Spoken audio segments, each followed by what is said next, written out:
are dealing with area of polygons. So this example here tells us that we want to determine the area of the following shapes. I'm not actually going to go through and find the exact area of them all because I would need a ruler in order to do that, and my shapes are a different size than your shapes. But what I am going to do is I'm going to just quickly review the formulas. These are all things you should have seen before in previous lessons. So example number 1, we have a rectangle, we've got length, we have width. So the area of a rectangle is going to be length times width.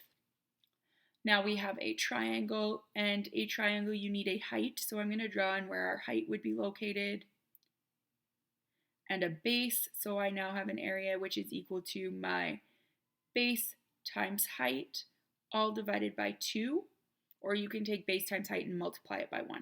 Either way is fine. We have a square. A square is very similar to a rectangle in the sense that for this square here, we're going to have an area of length times width. Only difference is in a square, both sides are the same, so we can also call it A is equal to side squared. I now have a circle. In order to find the area of a circle, I need what we call the radius, which is half the distance across the circle. But if you're not given a radius or a diameter, the easiest way to do it is to measure directly across your circle, which is what we call our diameter. And our radius is going to be our diameter divided by 2. So then my area becomes pi r squared. Try and use the pi button as much as you can instead of 3.14. You just get a more accurate reading. Now I have a parallelogram, which is this first one here. It's essentially a rectangle where you've taken the two opposite sides and just kind of pulled them in opposite directions a little bit. In order to find that, I need to have a base, which I can find along here, and I need a height. The height I'm going to find by going from my base all the way up to my corner. So this here is what we would call our height. Now this lovely triangle that's created, if I was to take it and bring it over here, I would create a rectangle, which shows why our area for a parallelogram is very similar to that of a rectangle.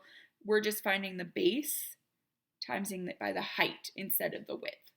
A trapezoid's a little bit different, but not by much.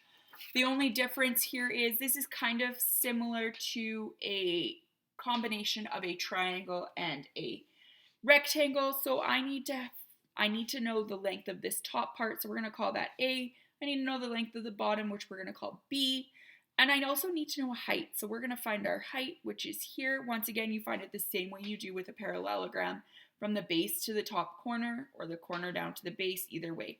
Now our area is going to be as follows. It's going to be A plus B divided by 2, similar to what our triangle was, only now we're going to multiply it by our height. Okay, so once you do all of these steps, you should get an answer. You can take your ruler, measure it out, plug it into the formula just to play around. You can also move on to the notes package that you were given, and in those packages there should be some worksheets for you.